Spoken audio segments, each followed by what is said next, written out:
भारतीय मजदूर संघ के केंद्रीय आह्वान पर जिला मुख्यालय सोलन में मजदूरों की विभिन्न समस्याओं और मांगों को लेकर उपायुक्त के माध्यम से प्रधानमंत्री नरेंद्र मोदी को 11 सूत्रीय ज्ञापन भेजा गया। इस दौरान भारतीय मजदूर संघ हिमाचल प्रदेश के महामंत्री देवीदत्त तंवर ने मांगों की जानकारी दी। उन्होंने कहा कि देश भर के सभी जिला मुख्यालयों से केंद्र सरकार को ये मांग पत्र भेजा जा रहा है। ज्ञापन में मजदूरों के न्यूनतम वेतन में बढ़ोतरी, स्कीम वर्करों को सामाजिक सुरक्षा प्रदान करने सहित कई मांगे उठाई गई।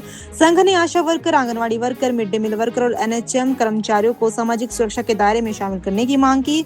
संघ ने ईएसआई की पात्रता सीमा 21,000 से बढ़ाकर 42,000 रुपए करने व ईपीएफ के तहत न्यूनतम पेंशन 1,000 से बढ़ाकर 7,500 रुपए करने की मांग रखी।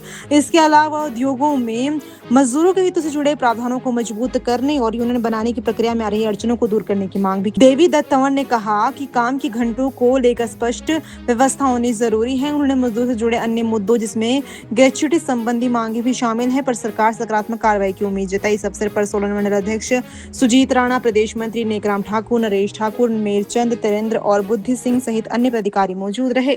भारतीय मजदूर संघ केंद्र के आह्वान पर आज उपायुक्त सोलन के माध्यम से मेरे साथ में हमारे इस मंडल के सम्मानीय अध्यक्ष श्रीमान सुजीत राणा जी, प्रदेश के मंत्री श्री नेकराम ठाकुर जी और उपस्थित सभी हमारे साथी, आज केंद्र के आह्वान पर भारतीय मजदूर संघ की तरफ से माननीय प्रधानमंत्री को एक ज्ञापन दिया गया जिसमें 11 सूत्रीय मांग पत्र प्रदेश की तरफ से भेजा गया।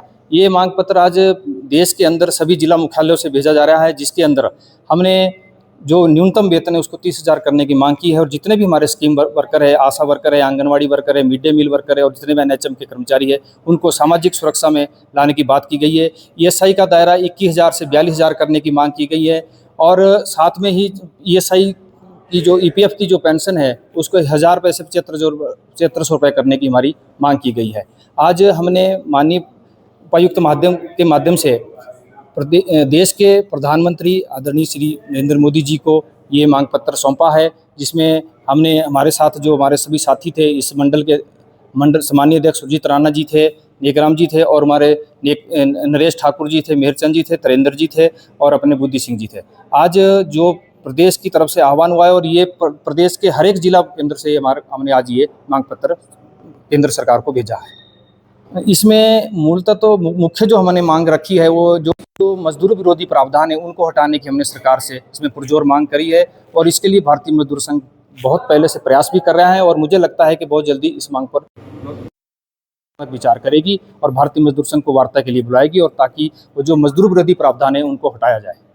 क्या कमियां जो है आपको उसमें उद्योगों में जो कुछ एक चीज़ें हैं जहां यूनियन बनाने के गठन के लेकर बात है उसमें है, जिसमें जो ईएसआई का चलो बहुत सी बातें उसमें हमारे फेवर में भी है क्योंकि मजदूर संगठनों के लिए ईएसआई का दायरा पूरे भारतवर्ष में कर दिया गया है और कुछ विरोधी कानून है उसमें जो मजदूरों के हितों में नहीं है। जिस तरह से मतलब पहले हमें 8 घंटे करने की बात थी लेकिन सरकार की तरफ से उसमें कुछ समय सीमा निर्धारित नहीं करेंगे। एक मुख्यतः मांग ये भी रहेगी और कुछ अपनी मैटरनिटी लीव मिलती है उसको लेकर अभी कुछ सरकार से हमने मांग करी है।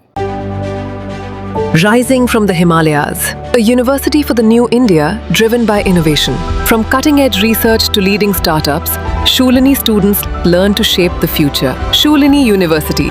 Apply now.